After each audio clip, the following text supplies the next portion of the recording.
Welcome to Watching the Throne. Lyrical analysis of Kanye West. My name's Chris Lambert. My name is Travis Bean, and I feel bad. I've already lied. What? It's not a lyrical analysis of Kanye West. I know. It's a visual analysis of Kanye West. It's a visual. It's a visual. We, of course, are talking Jeen-Yuhs today, the Netflix Kanye documentary. Ooh, part two. Part two, right? We've done our discussion of part one. I did my individual review of part one. Yeah. And then we did together Yeah. a discussion of part one. And now we're on to part two. I mean, who knows what's going to happen next? It might be part three. It could be, but we could skip to part four. We could skip to part four. You don't even know about part four. That's right. We do. We made it. There's no part four. Yeah.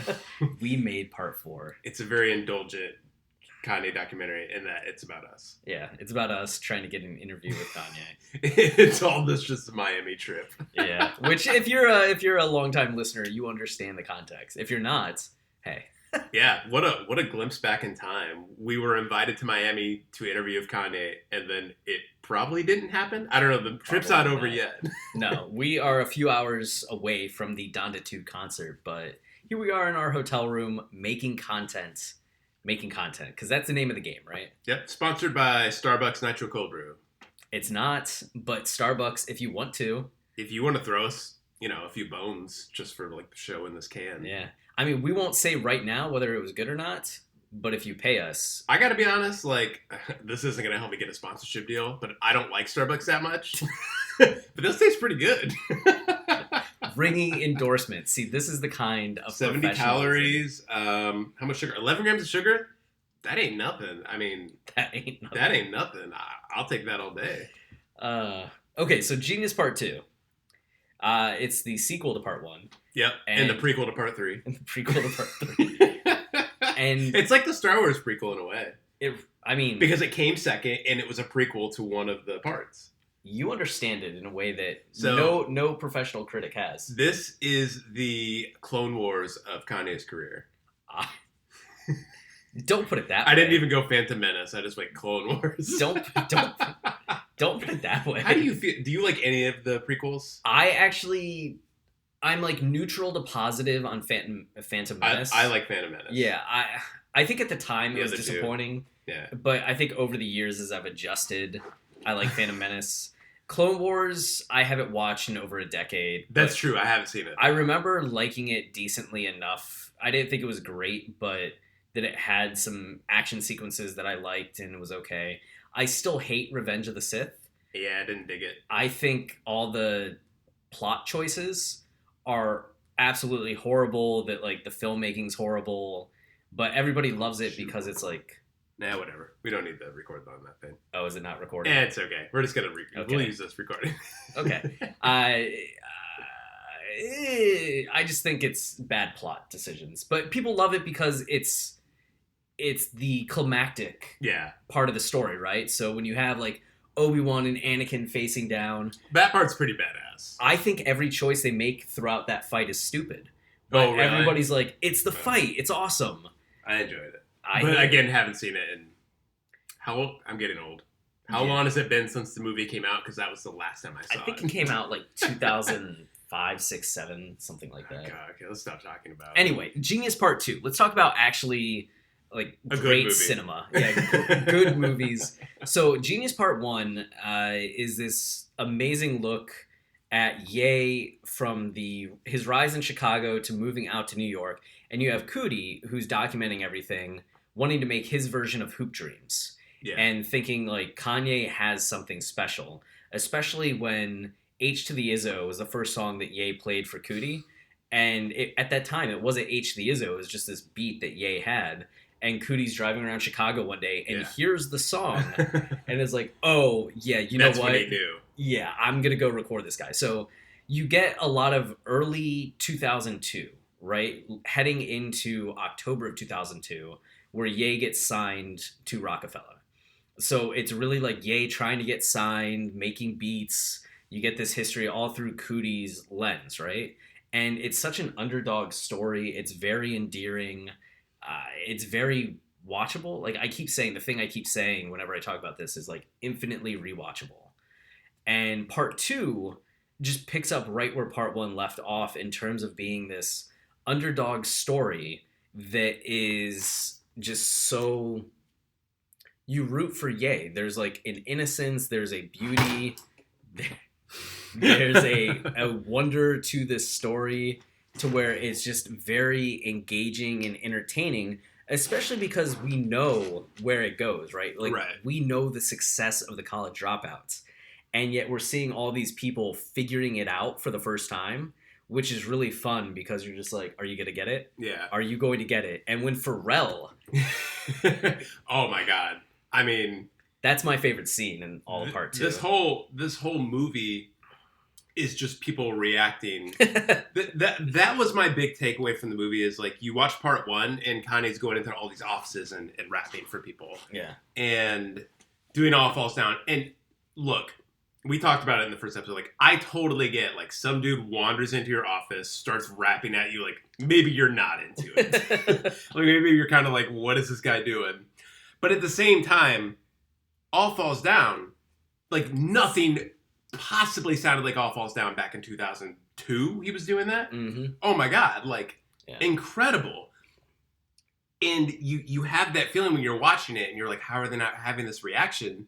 For whatever reason, they don't. And then as Kanye goes and plays his music for people over and over, they have the exact same reaction. Like, a genuine, like, oh my god, like, I've never heard anything like this. Like, you are so talented. Yeah. Like, you're not just a producer. You're somebody who, like, is able to find the art of, like, the beat that you've made and the sample that you've used and, like, be a part of it. Like, it's something very transcendent that you see them experiencing in real time. Like, we all know that feeling when you hear something special.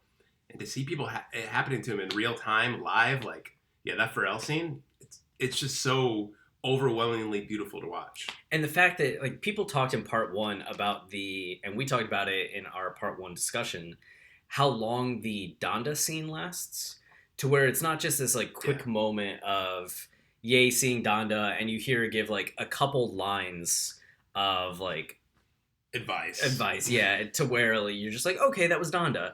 You get, like, 10 minutes of them interacting and talking, and you see the important moments, the small moments. You just get to really soak in the interaction. Right. And that's what I loved about the Pharrell scene. So you have this moment where Ye's in the studio with Pharrell, and he's like, hey, can I play you something?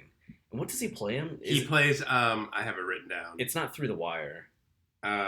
Yes, it is. It is? Because he realizes because you hear the whole verse, and then he says, like, I speak through the wire, you know? And, like, he finally gets, like, the metaphor. He's just like, ah. And again, like, it's a genuine of, like, oh, like, you're doing something. Like, you've reached a point that most people don't get to. Yeah. And Pharrell's just like, Pharrell keeps apologizing to him. He's like, I'm sorry. He says it like 10 times. I didn't see it. Like, I didn't see it. I'm so sorry. I see it now. Like, I see it. Oh my God. And Pharrell does the thing where he just walks out of the room and, like, goes down the hallway because he's so overwhelmed.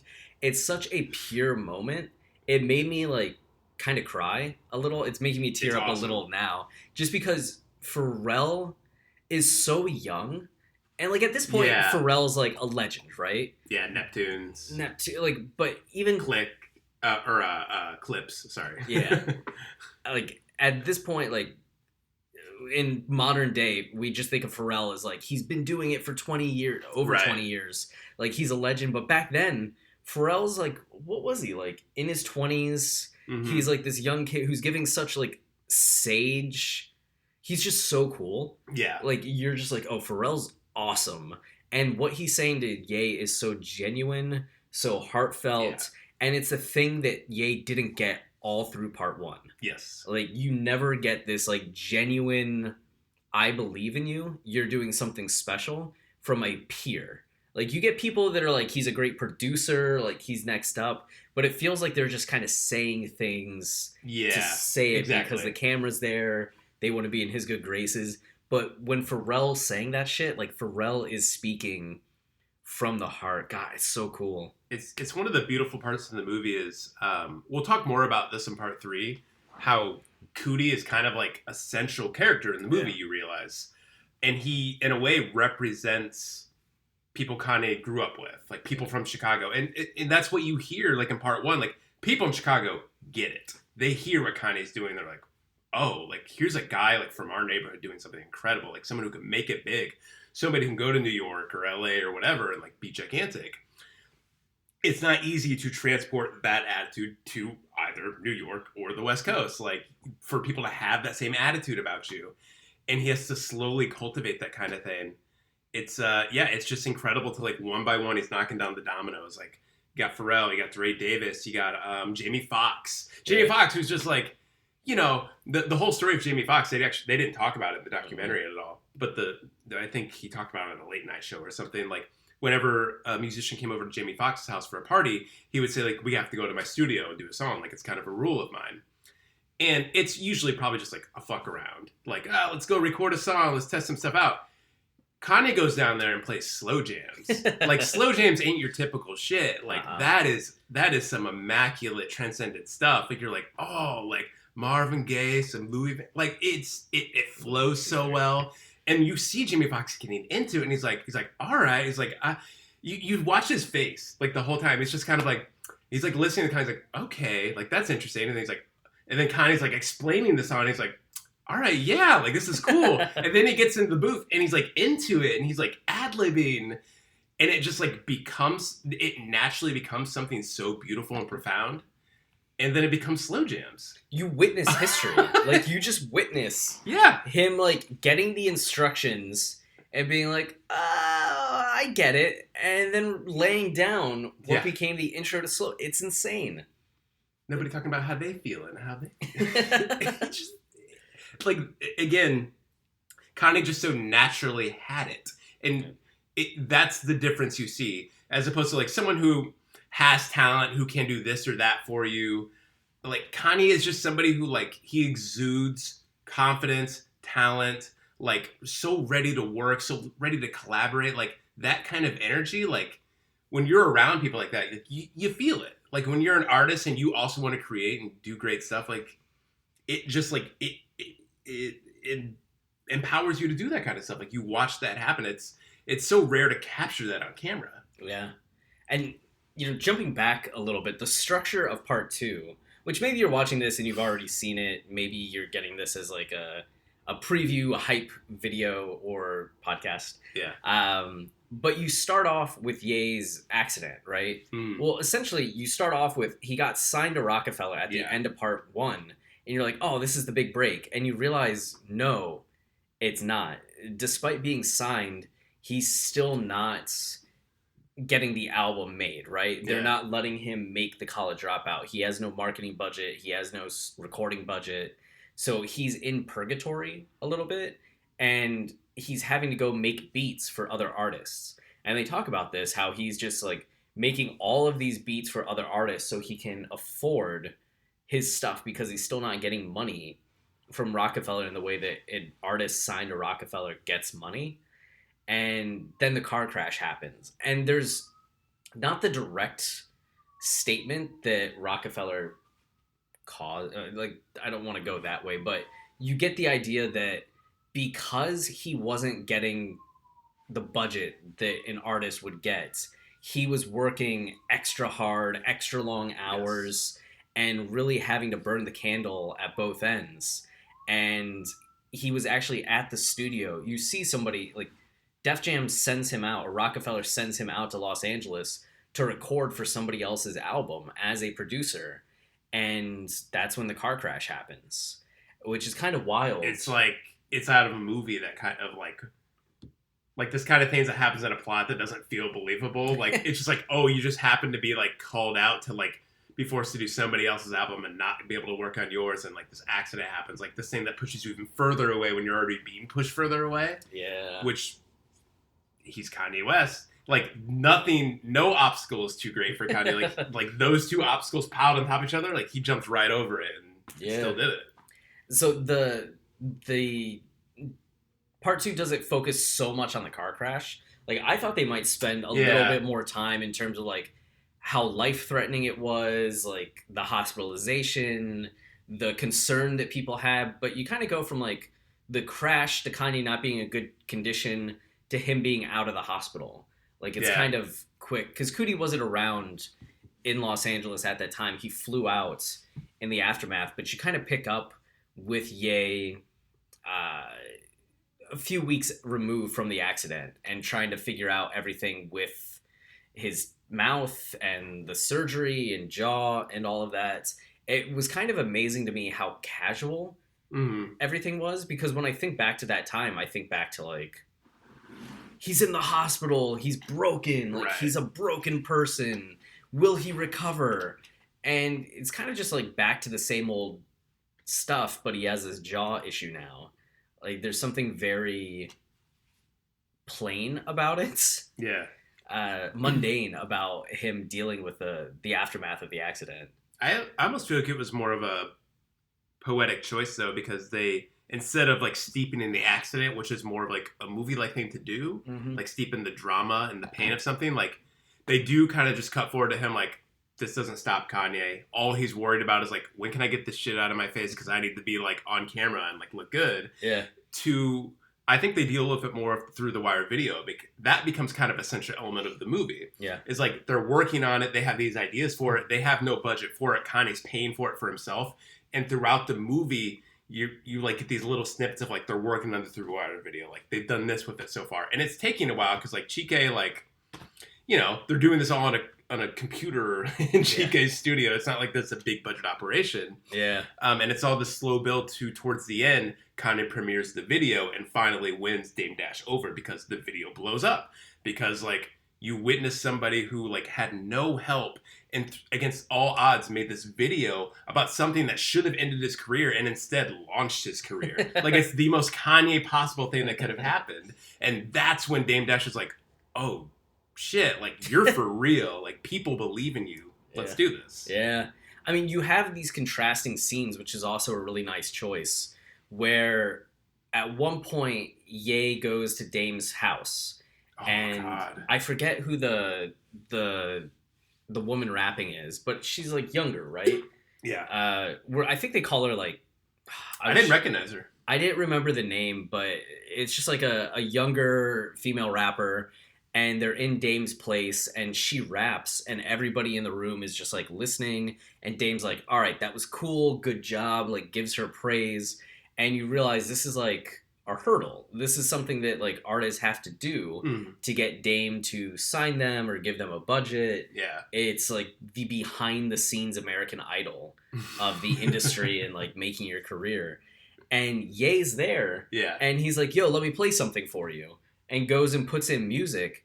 And Dame leaves the room. Yeah. He just, like, leaves the room, and then when he comes back... He leaves the house. He leaves the house. He's just like, hey, I'm leaving, y'all can stay. And it's, like, the same thing that we saw with him playing All Falls Down, but the executive version of it. Like, these aren't just people in the office. This is, like, one of the CEOs of Rockefeller just leaving him on red. Like, I'm bouncing. I don't need to listen to this. He's so unimpressed by what Ye is doing that it sets up the later scene with Through the Wire of what will Dame, like, will Dame even give him the time of day? And you have this... that scene is great. Yeah, the moment where, like, Ye's introing the video, Dame's not there yet when he's getting ready to intro that's it. Right, yeah. And he starts, like, kind of going off a little bit. He's like, you know, I don't have a production budget. I don't have a marketing budget. I don't have a budget for my album. Like... Rockefeller hasn't given me anything, and then Dame Dash comes down the hallway. Right in the middle of Kanye talking about it. Right, and you know that he would have heard it. Probably, yeah. Because it seems like there's a hallway, he was already through and the has door. A look on his face of, like, either he doesn't want to be there, or, he heard it and, like, knows that, like, Kanye's, like, a little hurt about it. Yeah. You know? Like, I heard everything you're saying. And then Ye, for his part, like, he talks up, like... Dame, but he doesn't necessarily back down off of what he was saying. No, not at all. Like, you don't see him be like, oh no. No. And then he plays the video. And the video is cool because, as you said, it's like, Cootie was doing the documentary. He meets Chike, who's at MTV, and they're putting together this, like, first look at Kanye, and Chike, having been part of that, decides to work on this music video with Cootie. And you get them essentially getting people reacting to Through the Wire. Yeah. So you get DeRay Davis reacting, you get Pharrell reacting, you get I forget who else we see react to it, but it was. I think those were the main three. And those two. Who's the third? Oh, and I guess no, not Jamie Foxx, because he's not really reacting to it. You're right. There was somebody else. There was somebody else, but like you see the clips that we've seen throughout the video, which is kind of like awesome as well in terms of like the filmmaking aspect and what like Cootie, Chike, Jay Ivy as well, who like helped write and figure this out. What they were doing in terms of setting up, because you're witnessing all the behind the scenes stuff that only like they get to see. Yeah. And that only they knew about all this time. And now we're like privileged to get to see it. And it's like all these clips that we saw end up making the music video. Yeah. And it's just like, oh wow, we just watched the making of the music video. Yeah. It really is history in the making. I mean, and that just gets at like a part in part 3. Yeah. Which I don't want to jump ahead to part 3, but I'm itching to talk about it. When we get to the life of Pablo, yeah, it's like Cootie's camera that was the one capturing the. I didn't know that. The iconic like Cudi and Ye jumping up and down, like that famous image of Ye and Cudi at Yeezy season 3. Yeah, that was Cootie. Like Cootie was the one filming that, unless it was like footage from someone. But I'm pretty sure that was Cootie's footage. It looked like it. He had the angle that I remember. Yeah, so that just like blew my mind that like.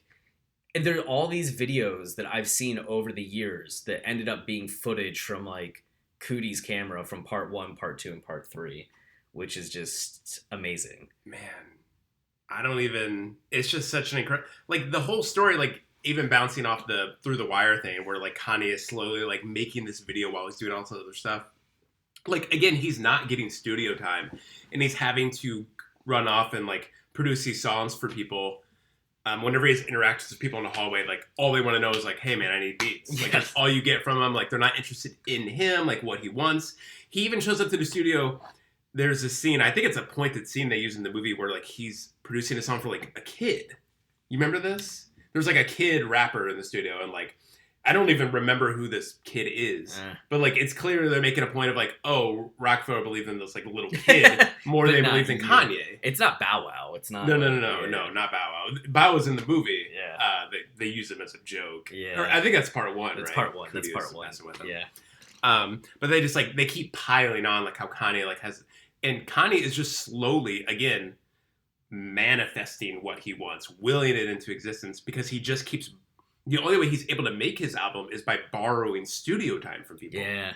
Like shows up to Ludacris' studio, like record a song, like show up to Jamie Foxx's, like just showing up to Jamie Foxx's house for the fuck of it and recording Jamie Foxx's part. Like he has to keep doing this kind of like blue collar kind of shit, you know, like making it himself. Yeah.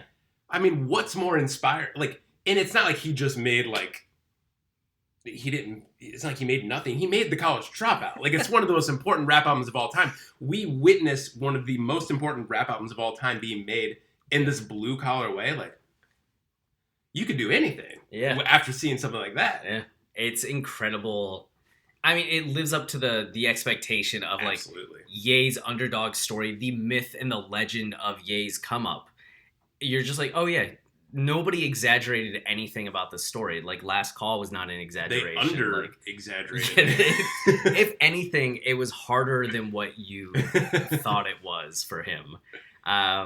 But you have the great scene like with the dentist when he's going in. The dentist scene had me cracking up. I was like, the guy's being kind of mean. He was at first. He was being like Dr. Practical. Mm-hmm. Like he's like, you have a camera in here? Like you can't have a camera in here. I'm gonna go in your mouth. And Kanye's like, is that a problem? He says, is that illegal? And the guy's like, no, it's not illegal. And then you just like all of a sudden the guy like settles into it. And he's like, all right, like let's do it. And he's like making jokes to him as he's like digging through his teeth, and he's playing it up to the camera and everything. Like it must be just the effect Kanye has on people. I don't know. Maybe if I ever get to actually talk to Kanye, I'll turn into like such a charmer or something. But like it was just so awesome. Like again, that's the best part of the movies. I think is like all these genuine moments that you don't really. I feel like I was trying to describe that, and when we were talking about The Last Dance and how I was disappointed by it, and not that every documentary needs to be like this, but sometimes documentary have this sense of like there's a barrier, and like you're there to learn about something, and you're not really living in the moment. Like, this movie has that. You are there in it, like, you're experiencing it, and like, you just kind of feel what it's like to be around Kanye. It's an incredible achievement. Yeah, we were talking about this. I can't remember. Did we talk about it during part 1, or was it just you and I? Let's find out. Yeah, but we were talking about kind of the difference in approach. Like, you see in a documentary like The Last Dance, a lot of it relies upon the confessionals, right? There's a lot of present day commentary from people that breaks up the historic aspect of the documentary. Right. To where, like, you do get footage from, like, this game or the locker room here and there, but that's broken up by Michael Jordan in the present day talking, by this other person in the present day talking. You hop, skip, and jump around a lot to where it's cool to see the historic footage, but you're never really getting to, like, dive into the historical elements. Where with Coodie and Chike's documentary, like Coodie's footage for Jeen-Yuhs, you're really just like in the flow of that period, and you get Coodie's voiceover from the present day, but it's not like we're getting like confessionals with Coodie being like this in front of the camera and being like, so this is what was going on back then. Yeah. Or cutting to like Jay Ivey or anyone else, like DeRay Davis now talking about it then, which would interrupt kind of the flow of the time period. Yeah. It's something else like the Beatles Let It Be documentary that just came out at Christmas. Oh, the Peter Jackson one. The Peter Jackson one is also just like not uncut footage from that time, but it's just... Yeah, you're seeing them like fuck around and like just be happening to make a Beatles album, which is legendary. Yeah, and it's all like, you're not getting anything from the present day. You're not even getting commentary, right? Like, no. You're getting some like title cards at times. Yeah. Which was cool to just kind of be in the moment with them and be that steeped in what was happening back then. I feel like this is a good middle ground, because that at times was too much without any kind of context. So yeah, this was more up my alley in terms of having Coodie giving some context, providing like a present day voice, and kind of a capturing some of the sentiments from today back then. But you do have like the transitions start to happen, right? The underdog story that was so relevant in part 1 and part 2, throughout most of part 2, right? Finally, Ye releases Through the Wire, wins Game Over. You go full tilt into the making of the College Dropouts, and you get to see him recording some of these songs, and his budget's free, and like he's getting more artists in, and it's exciting. And you have this moment where he's talking to Coodie and he's like, hey, we're getting Hype Williams to do the Jesus Walks video. And you can sense the polite tension that's there as like... Why am I not doing your video? Yeah, where it's like Coodie and Chike just like essentially jump-started Ye's rapping career with the Through the Wire video. Yeah. Which, granted, the song's insane. Like, people were reacting powerfully to the song without the visuals. But it was the music video itself and the response to the music video that got everything going. And, you know, probably after time, Through the Wire would have, as just a song, made headway for Kanye. Maybe it would have taken a few months more, maybe a couple weeks, but still, how things played out. Right. Coodie and Chike were major players with the Through the Wire video. So you'd expect for the next video, you'd be like, all right, let's run this back. We're doing it again, this trio. And instead, he's like, yo, I have to go with Hype Williams. Yeah. And like, Hype Williams is a legend. He had done Belly at that point. Yeah. He had made all these famous music videos. So many music videos, yeah. And you have Coodie being like, what? Like, not saying like, how could you do this to me? But not necessarily being like, it's cool. He's just like, are you sure? Like, what? Well, that becomes an important part of the movie, and it exposes more in part 3. But like, again, that difference between like somebody you know from your neighborhood who's making it to like what happens when you make it. Yeah. Like it's not necessarily a bad thing that happens. Like, it's natural, but it's just something you have to come to terms with, like a reality of the world. And I don't know. There's still, it's funny because like there's tension no matter how you look at it. Like, there's no reason it has to be that way. Like, you can still, like, Coodie could direct all your videos for the rest of your life because like he did Through the Wire. It did work. Yeah. but there's, well, I don't want to get into part 3 too much, but yeah, it sets the seeds for that. Yeah, because you're starting to see the first transition of Ye is stepping into fame. And what changes, it's like now that he has attention and acclaim and there's momentum behind his name, Hype Williams is on board. Right. And instead of being like, well, no, Cootie and Chike are my guys, we made this video, I don't need hype. It's like, no, I'm hyped to get hype. Yeah. And because I can get hype, I will get hype. And I'm sorry, but you understand, right? It's Hype Williams. Exactly. And Cootie's like, yeah, I mean, yes, but you know that you're going to disagree. He's not going to be able to do the things that you want to do. Yeah. And you're going to come back to us, and we're going to film a whole other video. And Ye's like, oh, yeah. And then that's ends up being what happens. Exactly what happens. He films, like, Jesus Walks version 1 with Hype Williams, isn't happy with it, uses his own money to film another, like, big budget version 2 with another, it might have been Hype, it might have just been him. I don't remember who it was. He does it like that, and then he comes back to Cootie and Chike, and they film, like, a much more guerrilla-style auteur,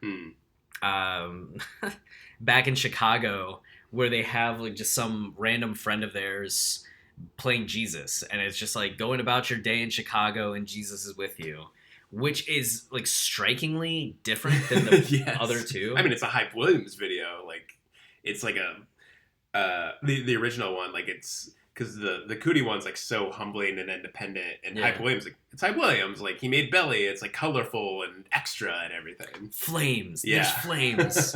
The difference in, like, just the sensibility, it feels like the difference between something like Fast and Furious and Uncut Gems.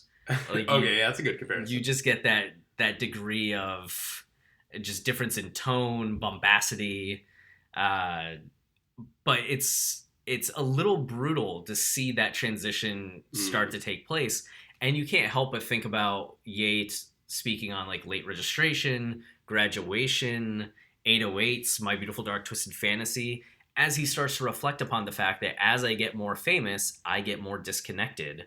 And here you're seeing it in real time with him and Cootie, who already he's, like, disconnecting from. Yeah. And then you get, like, a few more things, right? You get, like, Gold Digger. Yeah, you see that that starting to come together. I think the big thing at the end of the movie, though, is, like, they spend a little more time on Kanye and Donda's relationship. Yeah. And how, like, Kanye's helping Donda with, like, her charity. Yeah. And he goes and talks in front of all these kids. And I thought this was a cool touch, actually, and like, kind of a purposeful transition between part 2 and 3. Because part 3, it flashes forward, and you're seeing Kanye, like, kind of lose it with celebrity and, like, being really out there and, like, overexposing himself. But back in part 1, like, he's still fresh. He's still, like, respectable. He's still somebody, not that he's not respectable, but, like, everyone likes Kanye at this point.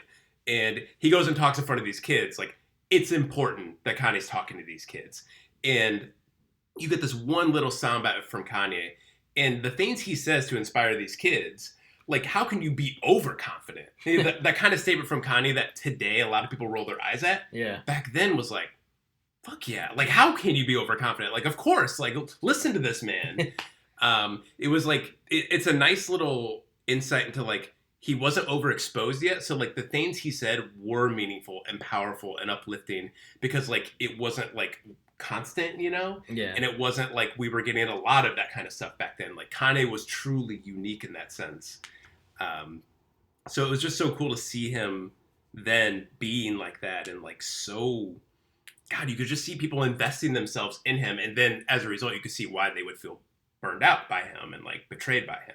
Yeah. Because, like, they talk about the old Kanye, like, oh, I like the old Kanye. But watching this movie, you kind of realize, like, there isn't really an old and new Kanye. There's just, like, it's just all about the filter you put him through and, like, how you're seeing him and, like, what kind of, the people he has in his life, like, keeping him grounded and, like, saying things that, like, speak to the kids. Like, there's, like, a balance to it all that was, like, it was just a perfect balance back then. It was just something, like, everybody, like, loved, and there was this dewy-eyedness about it, you know? Yeah. I mean, it's the innocence of not having come up yet, right? There's Yeah, still exactly. there's still a fragility to your position. You're still not made. You still don't have millions of dollars, Yeah. much less billions of dollars. So and he hadn't been heard. He hadn't had a voice in the public before. So all of these things, as you're saying, feel very refreshing. Where by the time there's a controversy or two, Yes. by the time you've heard it for the 500th time, it's easier for people to kind of be like, eh. Like him at the Grammy saying, like, I guess we'll never know. Yeah. Like, it was legendary in the moment. Legendary. But now you look back and you're kind of just like, oh, that's just, like, that feels like a Kanye. We don't feel that way, but, like, you can see a lot of people feeling that way. Well, it would be something if he did it today, it wouldn't have the same, like, No. innocence and boldness that it had back then, right? But you do start to see this transition to, all right, I'm now ahead of the curve. I was behind the curve. I was outside of the curve altogether for so long. And now that he's starting to get ahead of things, you're starting to see the way in which things are starting to, the pace of his life is starting to increase. And what does that mean for him? And I mean, I recently listened, I keep talking about this and like everything that we're doing, the Bret Easton Ellis podcast episode with Ye. I'm into it. And this is 2013. It's after Yeezus came out, and Ye is talking about how he needs to find things that calm him down because it's easy for him to start to race or start to get like ramped up and caught up in things. So he's like, you know, I try like porn, I try drinking, I try like sex, I try like medication, I try all of these meditation, religion, all of these things to try to like bring me back to center, like slow the pace of things, like calm everything down. And that's, I think, the major difference that you see in like part 1 and part 2. Things are still calm. Like there's a lot of stuff going on, but things are still like his life is still in a calmer place, and you can see the pace start to quicken. And that's really the pace of part 3. Is everything's like faster, snappier. Right. There's so much more demand on his time that listening to Bret Easton Ellis podcast and Ye speaking specifically to that idea of like, how do I slow myself down? How do I slow like the world down when everything's so fast? Like it's not something that you hear about in the documentary, but it's something that you can feel happen over the course of the documentary that I think explains a lot of the difference in just like Ye between parts 2 and 3. Even though so much is still the same, I think that's the major difference is the pace and the impact that the pace has on him. Because for the most part, how you're seeing him talk in part 3, like a lot of his interactions, you're like, same guy. It's the exact same guy. Same exact guy in 2002 as like 2017 as 2022.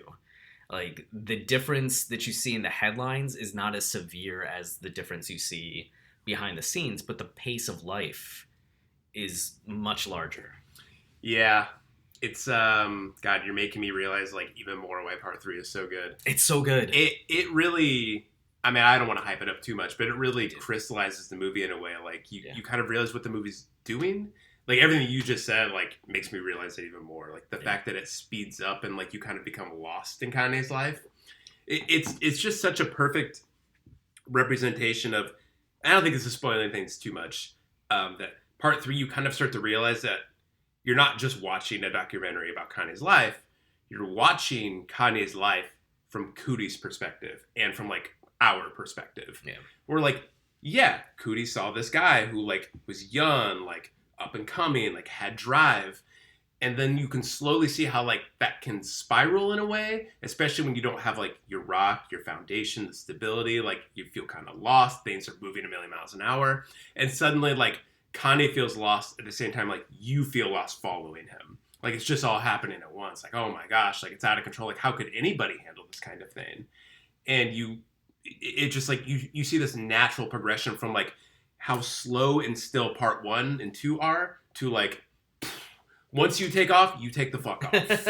And there's nothing to do about it. Yeah, and how do you cope with that? And that's what the beauty of part 3, and we'll get into that at some point, but the beauty is that it starts to become not just like the Kanye documentary, but a documentary about what it means to achieve and the consequences of success. Yes. And the consequences of like anyone pursuing something, finding something, and how do you then deal with the aftermath of that, which you don't really see. It's like you have all these movies that usually deal with just like the underdog going from underdog to success, but not the consequences of success and the reality of success, because Hollywood isn't often concerned with the consequences of things. It's just concerned with like, did we do it or not? Yes or no. It's the binary. But reality isn't so binary. And the fact that this documentary takes the extra step into the consequences, but doesn't make it just about Ye, but starts to make it about like all of us. Yeah. And the way in which life affects us, and the way in which having like parents and mentors and other people that support us, or the lack of that support, and how that impacts us, especially as our lives get more complicated. Just beautiful. And having empathy for people who are going through things, and like not like you're hurt by things, but you are understanding at the same time. Like you're able to let some of that hurt go because you care so much about somebody and you understand, and like you have to be that way if they're going to make it, if they're going to get to the other side and get better. Yeah. Oh, part 3. Yeah, part 3. So part 1 and part 2, amazing in terms of like the underdog story, the innocence of it all, the beauty of it all, the achievements. But part 3 is where you just get into like that next gear of like narrative and theme and art. Oh man. But part 2, I think I end up liking part 2 more than part 1. Just because like you get a little bit of that like closure in terms of the album making. I mean, it's just cool in the sense that you watch the College Dropout being made. I've listened to the College Dropout a million times, and I didn't know any. I mean, I knew of it generally, but like to see it happening, wow, next level. Wow, that's crazy. All right, well, we're gonna go to the concert. We're in Miami for that reason. Ready to go. I got my black on. Yeah, I need to change clothes. So that's it for this episode. But thanks for watching, listening. Yeah, and stay wavy. Keep it loopy.